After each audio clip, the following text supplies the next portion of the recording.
Welcome to Snoozecast, the podcast designed to help you fall asleep. Find us on snoozecast.com and follow us on Instagram at Snoozecast, where you'll find behind-the-scenes content. If you enjoy our show, please write a review on the podcast app. Also, share us with a friend. This episode is brought to you by our Patreon supporters and by Bullion Cubes. Tonight, we'll read excerpts from the Feast of Autolycus, including On Soup and The Incomparable Onion, published in 1900 and edited by Elizabeth Robins Pennell. Pennell was an American travel writer, columnist, biographer, and memoirist. Her biographies included the first in almost a century of the proto-feminist Mary Wollstonecraft, and also one of her uncle, the folklorist Charles Godfrey Leland. Coincidentally, Charles Godfrey Leland compiled the book Algonquin Legends that the recent Snoozecast episode Badger the Mischief Maker was based on.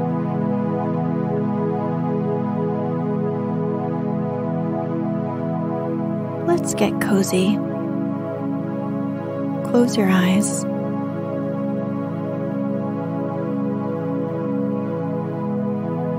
Relax your body into the softness of your bed.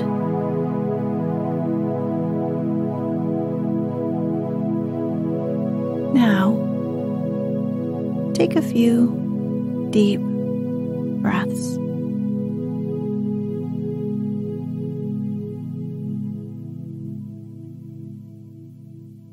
On soup.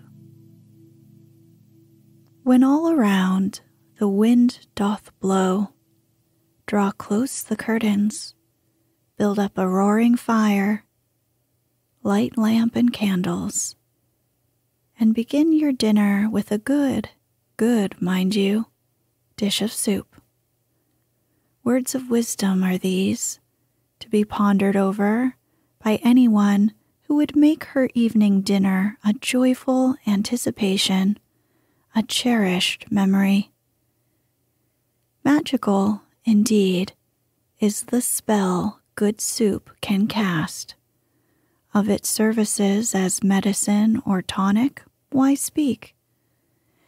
Beef tea gives courage to battle with pain and suffering. Consommé cheers the hours of convalescence. Let all honor be done to its virtues in the sick room, but with so cheerful a subject, it's pleasanter to dwell on its more cheerful aspects. More legitimate is it to consider the happy part it plays in the traveler's program. And for this, it must be repeated, as for all the best things in the gourmand's life, one journeys to France. But first remember that contrast may add pungence to the French menu. The fare that awaits the weary, disconsolate traveler at English railway station, the stodgy bun, and the triangular sandwich, the tea drawn overnight. At a luncheon bar thus wickedly equipped, eating becomes what it should never be, a terrible necessity, a pleasureless safeguard against pangs of hunger, a mere animal function, and therefore a degradation to the human being educated to look upon food and drink. Even so might the painter regard his colors, the sculptor his clay and marble, as means only to a perfect, artistic end. For when everything is said and done, it is the soup which makes traveling so easy and luxurious in France. A breakfast or a dinner of courses, well cooked and well served into the bargain, you may eat at many a wayside station. Wine, ordinary as its name, perhaps, but still good and honest, is to be had for a paltry sum whenever the train may stop. Crisp rolls, light brioches tempt you to unwise excesses. Not a province, scarce a town, but has its own special dainty. Nougat, sausages, pâté. And so you might go on mapping out the country according to, not its departments, but its dishes. These, however, the experienced traveler would gladly sacrifice for the delicate, strong, refreshing, inspiriting bouillon served at every buffet. This it is which helps one to forget fatigue and dust and cinders, and the odious Frenchman who will have all the windows shut. Bouillon, and not wine, gives one new heart to face the long night and the longer miles. With it the day's journey is well begun and well ended. It sustains and nourishes, and, better still, it has its own aesthetic value. Perfect in itself, it is the one perfect dish for the place and purpose. No wonder, then, that it has kindled even Mr. Henry James into at least a show of enthusiasm. His bowls of bouillon ever remain in the reader's memory, the most prominent pleasures of his little tour of France, equally desirable in illness and in health, during one's journeys abroad and one's days at home. Why is it, then, that soup has never yet been praised and glorified as it should?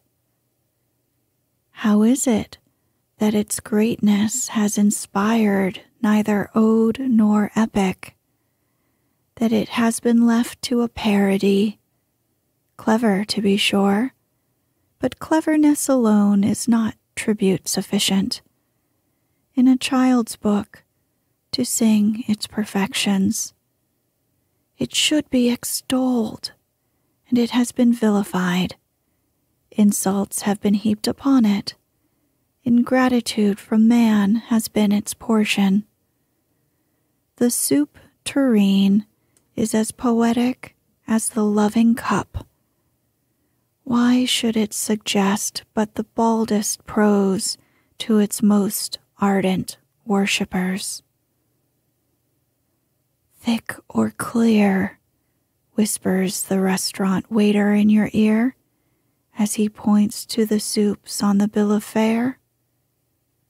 Thick or clear, there you have the two all-important divisions. In that simple phrase is expressed the whole science of soup-making. Face to face with first principles it brings you, but whether you elect for the one or the other, this great fundamental truth is there, ever to be borne in mind. Let fresh meat be the basis of your consommé, as of your bisque and of your gumbo. Who would eat tinned pineapple when the fresh fruit is to be had? Would you give canned tomatoes preference when the happy pomme d'amour, just picked, ornaments every stall in the market? Beef extract in skillful hands may work wonders. The soup made from it may deceive the connoisseur of great repute. But what then? Have you no conscience, no respect for your art, that you would thus deceive? Tinned soups also there be in infinite variety, oxtail, mock turtle, and julienne, and gravy and chicken broth, and many more than one likes to think of. But dire indeed must be your need before you have recourse to them. They, too, will answer in the hour of want.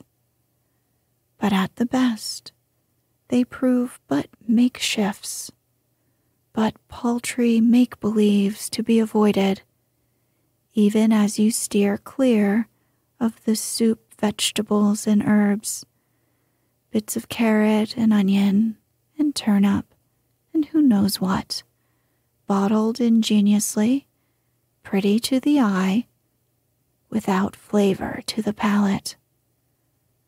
One does not eat to please the sense of sight alone. When, heroically, you have forsworn the ensnaring tin and insinuating jar, the horizon widens before you. Thick or clear, the phrase suggests but narrow compass. Broad beyond measure is the sphere it really opens. A word first, as to its proper place on the menu. The conservative Briton might think this a subject upon which the last word long since had been spoken. If soup at all, then must it appear between hors d'oeuvre and fish. Order a dinner in the American West, and a procession of smiling, white-robed waiters swoop down upon you, bringing at once, in disheartening medley, your blue points, your gumbo, your terrapin, and your apple pie. What sacrilege!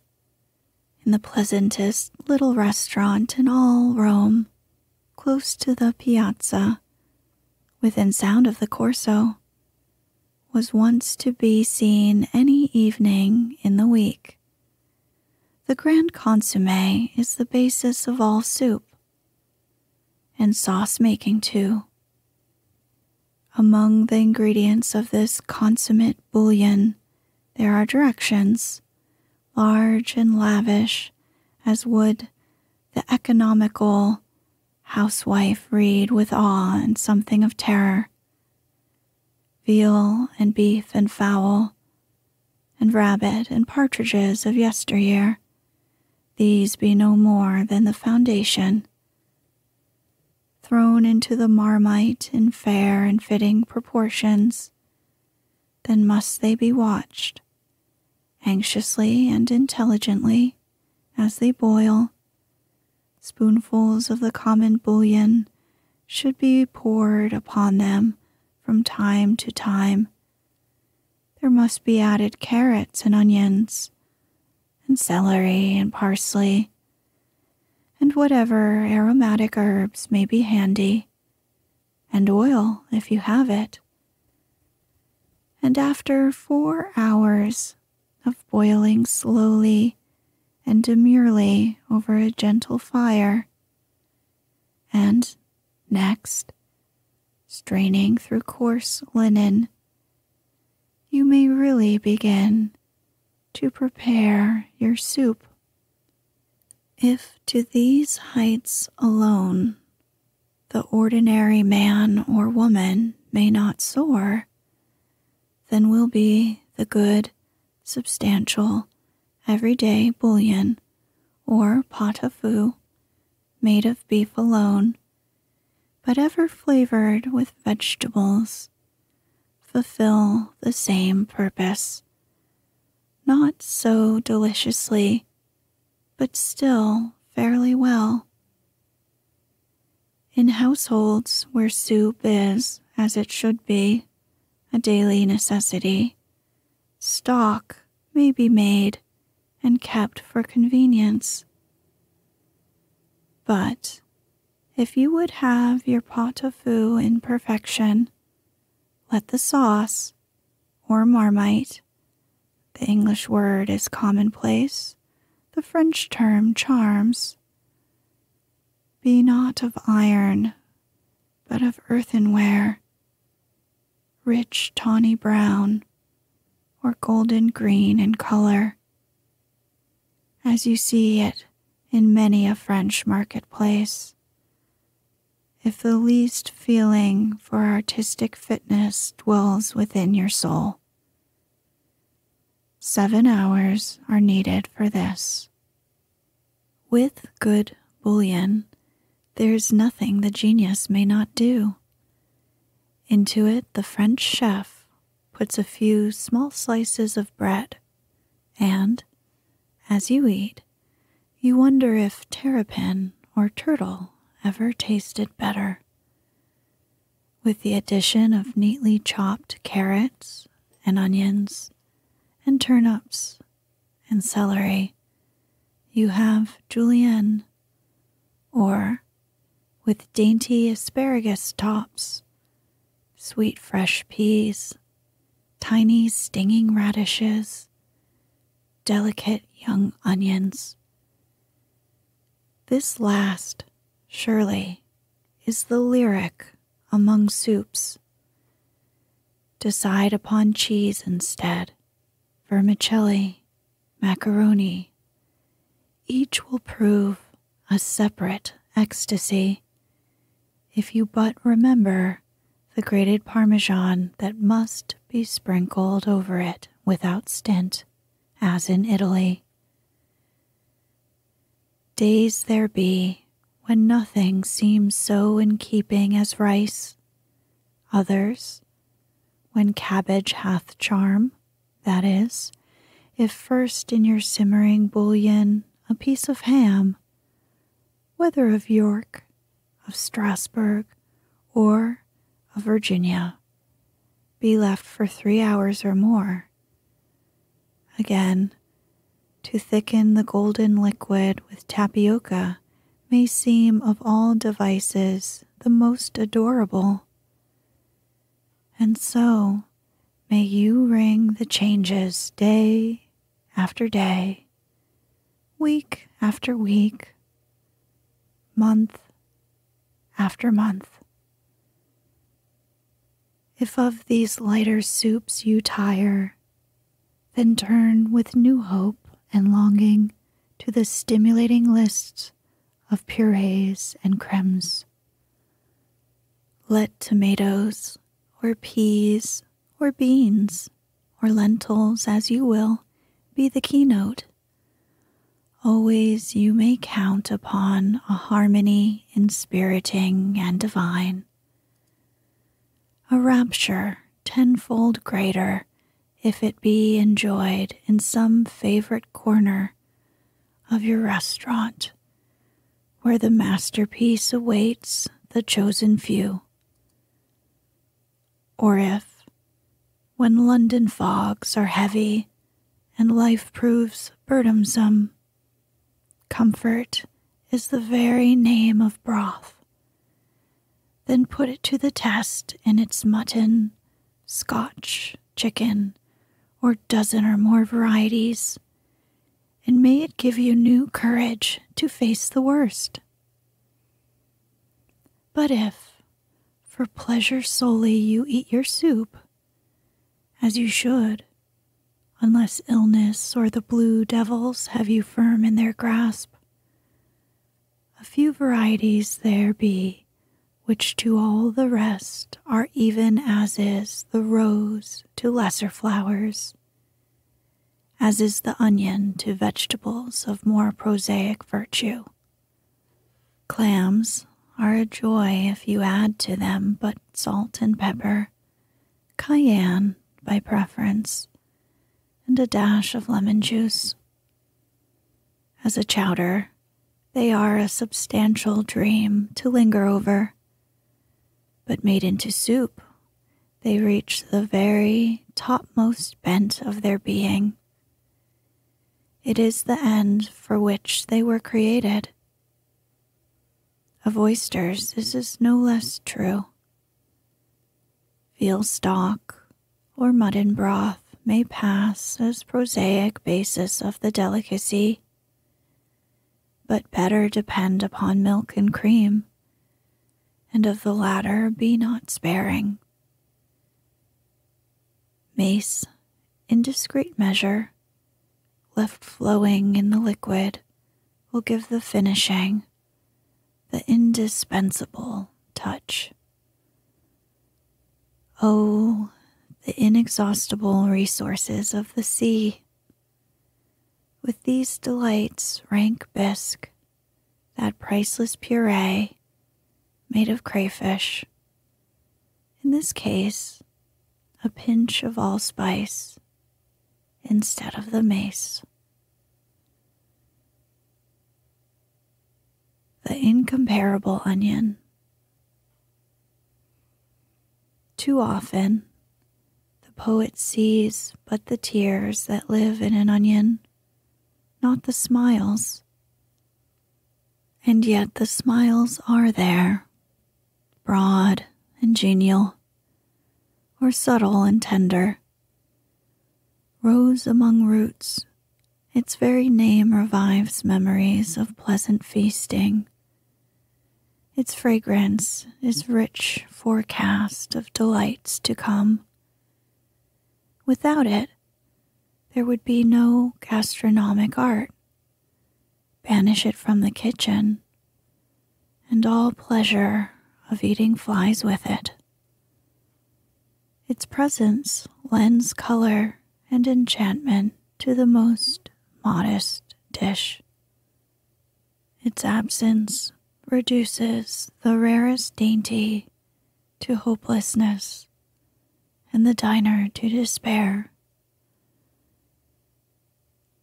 The secret of good cooking lies in the discreet and sympathetic treatment of the onion. For what culinary masterpiece is there that may not be improved by it? It gives life to soup, life to sauce. It is the poetic soul of the salad bowl, the touch of romance in the well-cooked vegetable. To it, sturdiest joint and lightest stew, is crisp and stimulating in stuffing. Never we are disappointed, but woe betide the unwary person who would approach it for sacrilegious ends. If life holds nothing better than the onion in the right hand, it offers nothing sadder and more degrading than the onion brutalized. Wide is the gulf fixed between the delicate sauce made from onions and the coarse, unsavory sausage and onion mess of the Strand. Let the perfection of the first be your ideal. The fragrance of this wine-scented sauce not only whets the appetite, it abounds in associations glad and picturesque. All Italy is in the fine, penetrating smell, and all Provence, and all Spain. An onion or garlic-scented atmosphere, the cool courts of Cordova. It is only the atmosphere breathed by the peoples of the South, so that ever must it suggest blue skies and endless sunshine, cypress groves and olive orchards. And some men there have been in the past to rank the onion as a root sacred to Aphrodite, food for lovers. To the poetry of it, none but the dull can remain indifferent. Needless, then, to dwell upon its more prosaic side, upon its power as a tonic, its value as a medicine, medicinal properties it has, as the drunkard knows full well. The onion is but the name for a large family of which shallots, garlic, and chives are chief and most honored varieties. Moreover, country and climate work upon its changes many and strange.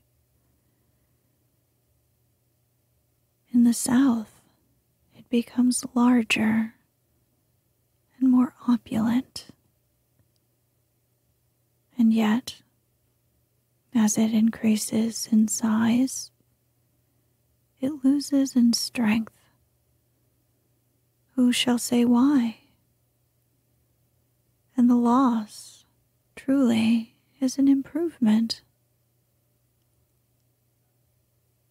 Our own onion often is strong even unto rankness. Therefore, the Spanish species for most purposes may be used instead, and great will be the gain thereby.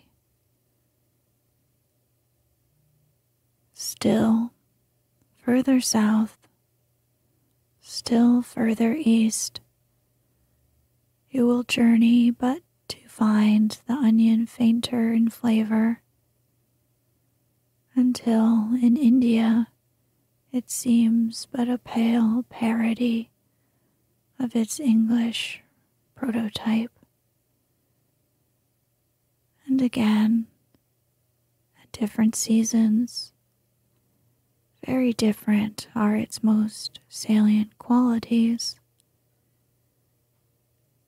In great gladness of every heart, everyone must look forward to the dainty little spring onion, adorable as vegetable cooked in good white sauce, inscrutable as guardian spirit of fresh garden salad, irreproachable as pickle in vinegar and mustard.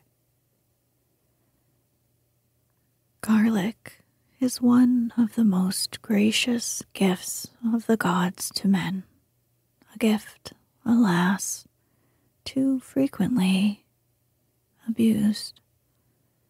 In the vegetable world, it has something of the value of scarlet among colors, of the clarionet's call in music, brazen and crude and screaming, when dragged into undue prominence. It may yet be made to harmonize divinely with fish and fowl, with meat and other greens. Thrown wholesale into a salad, it is odious and insupportable, but used to rub the salad bowl and then cast aside, its virtue may not be exaggerated. For it, as for lovers, the season of seasons is the happy springtime. Its true home is Provence.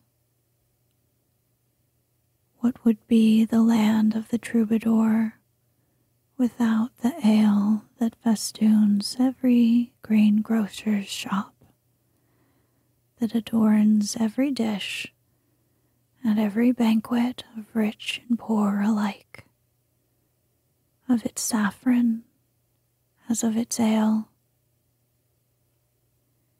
As well forget the pomme d'amour in the sauce for macaroni,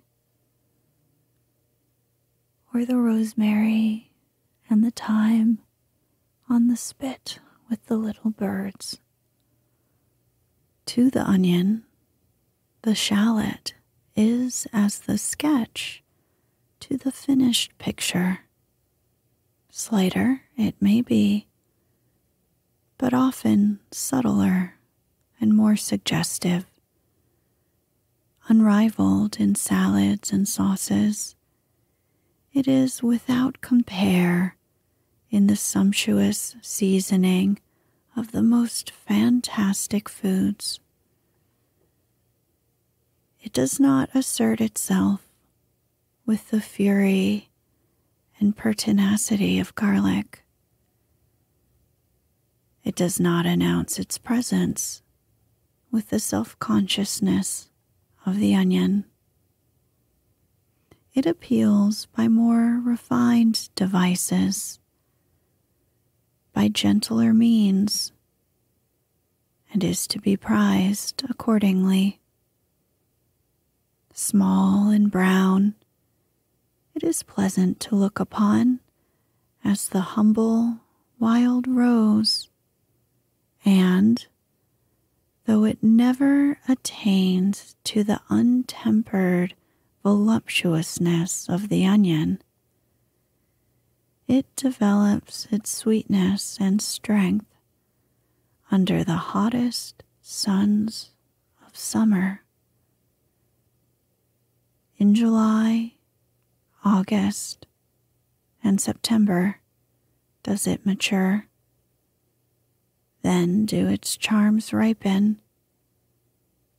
Then may it be enjoyed in full perfection and satisfy the most riotous gluttony.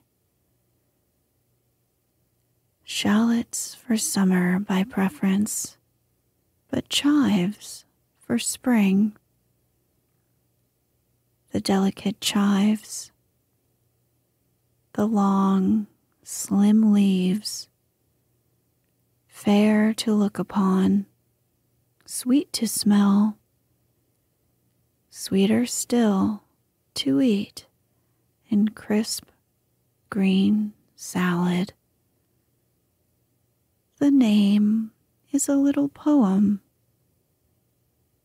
The thing itself falls not far short of the divine.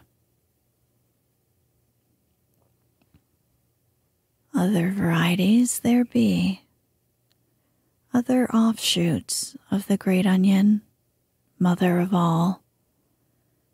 None, however, of greater repute, of wider possibilities than these. To know them well is to master the fundamental principles of the art of cookery. But this is knowledge given unto the few. The many, no doubt, will remain forever in the outer darkness, where the onion is condemned to everlasting companionship with the sausage. Not altogether their fault, perhaps. In cookery, as in all else, too often the blind do lead the blind. But a few years since, and a delicate diner, an authority unto himself at least, produced upon the art of dining a book not without reputation. But to turn to its index is to find not one reference to the onion. All the poetry gone, little but prose left, and this from an authority. The onion, as a dish, is excellent. As seasoning, it has still more pleasant and commodious merits. The modern chef uses it chiefly to season. The ancient cordon bleu set his wits to work to discover spices and aromatic ingredients wherewith to season it. Thus, if you want an onion, just consider what great expense it takes to make it good. You must have cheese and honey and sesame, oil, leeks, and vinegar, and asafoetida to dress it up with, for by itself the onion is bitter and unpleasant to the taste.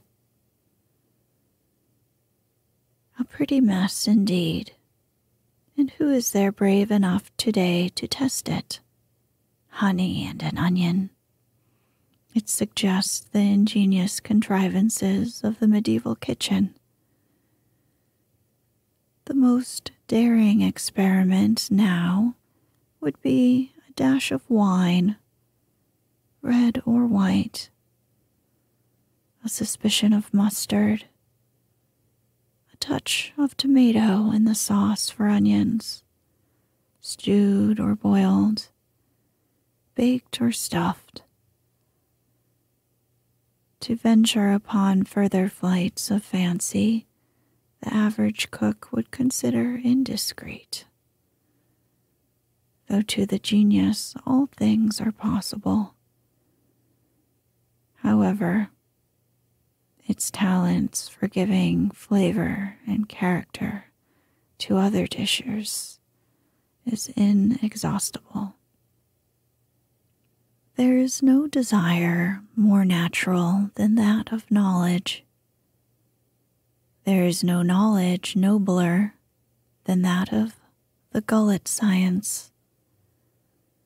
The discovery of a new dish does more for the happiness of the human race than the discovery of a planet.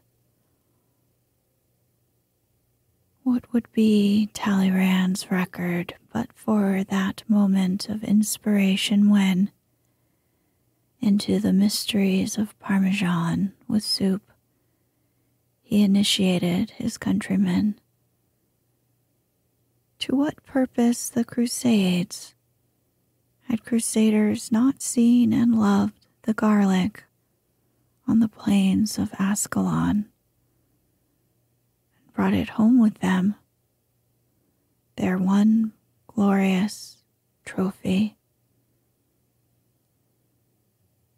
A benefactor to his race indeed he was, worthy of a shrine in the temple of humanity. For, plucking the soul from the onion, he laid bare its hidden and sweetest treasure to the elect. Scarce a sauce is served that owes not fragrance and flavor to the wine-scented root. To it, Béarnaise, Espanol, Italian, Bechamel, and who shall say how many more, look for the last supreme touch that redeems them from insipid commonplace. The plodding painter looks upon a nocturne by Whistler and thinks how easy, how preposterously easy, a touch here, a stroke there, and the thing is done. But let him try. And so with these sauces, turn to the first cookery book at hand and read the recipe.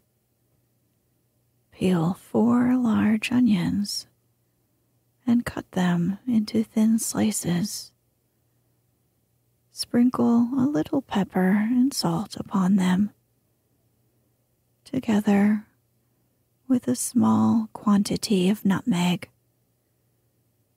Put them into a saucepan with a slice of fresh butter and steam gently. Let them smile, the true artist would say, till they are soft. But why go on with elaborate directions? Why describe the exact quantity of flour, the size of the potato, the proportions of milk and cream to be added? Why explain in detail the process of rubbing them through a sieve? In telling or the reading, these matters seem not above the intelligence of a little child. But in the making, the actual making, only the artist understands the secret of perfection,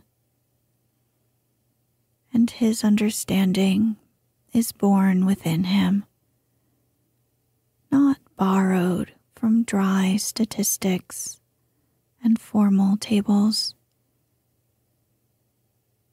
He may safely be left to vary his methods. He may add sugar.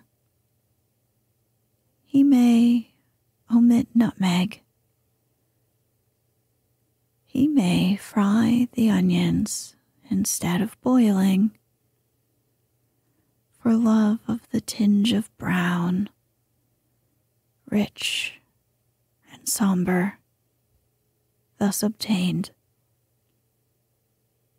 But whatever he does, always with a wooden spoon will he stir his savory mixture. Always, as result, produce a godlike sauce, which the mutton cutlets of paradise, vying with roast goose, will offer of their own accord at celestial banquets. As with meat, so with vegetables.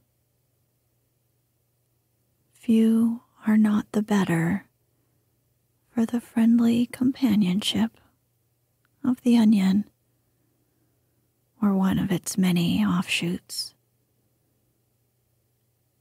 Peas, beans, tomatoes, eggplant are not indifferent to its blandishments. If honor be paid to the first pig that uprooted a truffle, what of the first man who boiled an onion? And what of the still mightier genius who first used it as seasoning for his daily fare? Every gourmet should rise up and call